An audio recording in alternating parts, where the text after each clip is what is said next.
Todos e todas, antes de mais, espero que este vídeo vos encontre muito bem e cheios de energia. Bem, no vídeo de hoje vou dar mais uma vez sequência a alguns conceitos de teoria geral do direito civil. Neste vídeo poderão então ver abordados o conceito de perfeição da declaração negocial, a divergência entre a vontade e a declaração e, por fim, o conceito de simulação e os seus interesses. Sem mais delongas, vamos lá começar. Bem, quanto ao primeiro ponto deste vídeo, que é o conceito de perfeição da declaração negocial, aqui, quando falamos de perfeição da declaração negocial, é o mesmo que dizer que o contrato só está perfeito quando a proposta, a resposta, no caso contendo aceitação, chega então à esfera de ação do proponente. Isto é, quando o proponente passa a estar em condição de a conhecer. Por outro lado, a retração ou revogação da proposta ou ainda da aceitação tem lugar se a declaração revogatória chegar ao poder de outra parte ao mesmo tempo ou até, se possível, antes do que as declarações de proposta ou de aceitação.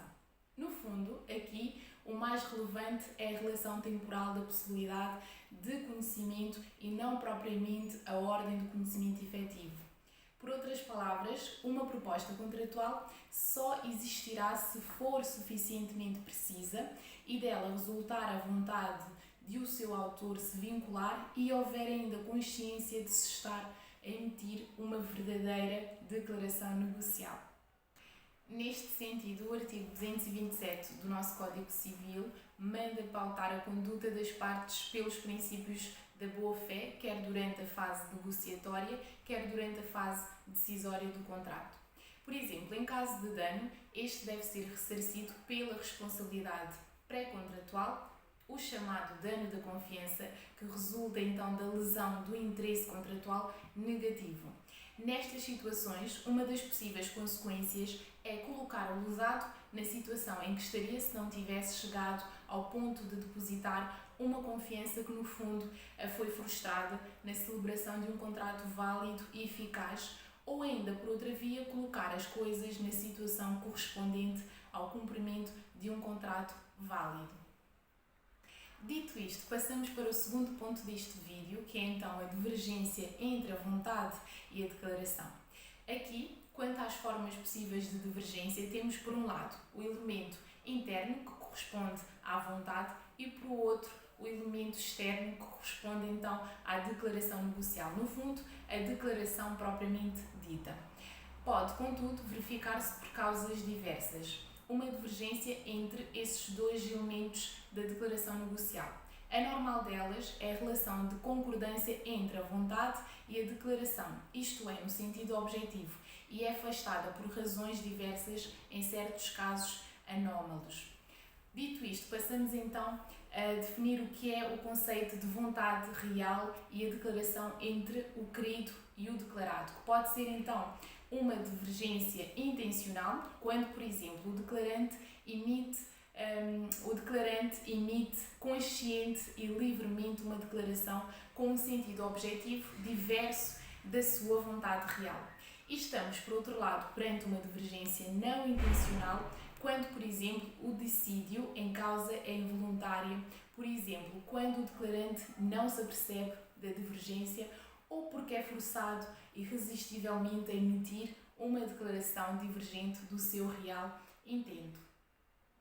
Dito isto, a divergência intencional pode apresentar-se sob uma das três seguintes formas. Por um lado, a simulação, por outro, reserva mental e por outro, declaração ou declarações não sérias. Quanto à primeira forma, que é a simulação, esta tem lugar quando, por exemplo, o declarante emite uma declaração não coincidente com a sua vontade, no fundo, real, por força de um cônlio com o declaratário, com a intenção de enganar terceiros.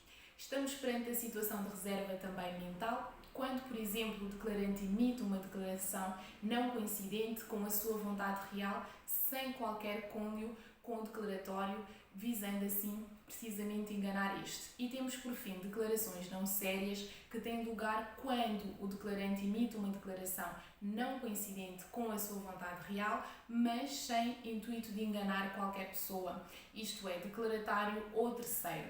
Aqui, o autor da declaração está convencido, no fundo, que o declaratário se apercebe do caráter não sério da declaração e pode tratar-se, por exemplo, de declarações jocosas, didáticas, cênicas, publicitárias, entre outros.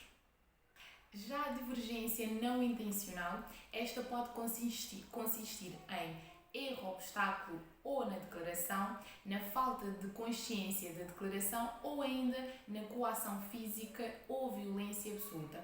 Quanto à primeira forma, que é o erro, obstáculo ou na declaração, esta tem lugar quando o declarante emite a declaração divergente da vontade sem ter consciência dessa falta de coincidência. Portanto, na falta de consciência da declaração, aqui o declarante emite uma declaração sem sequer ter consciência, isto é, vontade de fazer uma declaração negocial, podendo até faltar completamente a vontade de agir.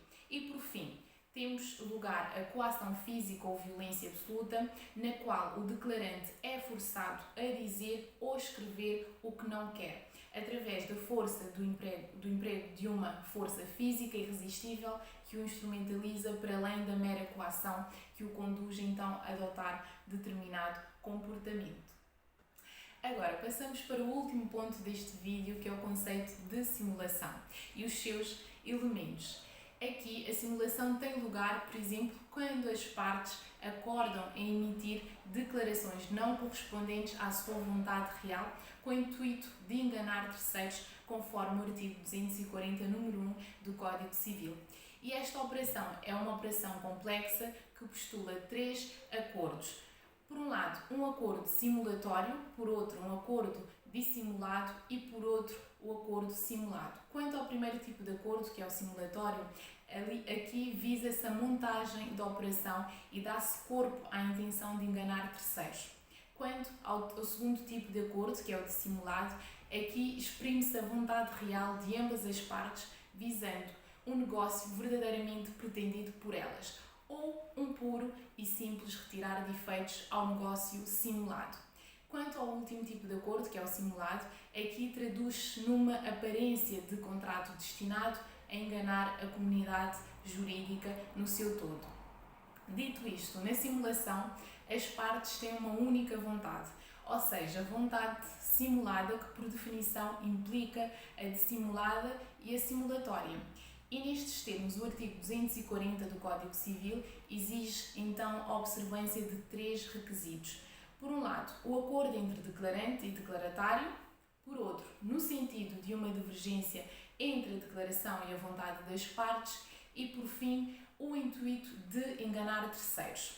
Todos estes requisitos têm de estar invocados e provocados por quem pretender prevalecer-se do regime da simulação. Pode-se também ainda acrescentar que este acordo entre declarante e declaratário é muito importante, até para que se fique prevenido contra uma certa confusão que possa eventualmente surgir do erro e a simulação, ou ainda da reserva mental e da simulação. E a divergência entre a vontade e a declaração também surge nesta figura como um dado essencial da existência então da simulação. E voilà, chegamos ao fim de mais um vídeo. Muito obrigada por estarem desse lado. Já sabem, se ainda não subscreveram no início do vídeo, façam-no agora, ativem o sininho de forma a estarem por dentro desta que é a vasta área do mundo jurídico. Vemo-nos no próximo vídeo. Espero que tenham gostado e tirem proveito e, como digo sempre, cuidem-se e aproveitem o agora. Fiquem bem!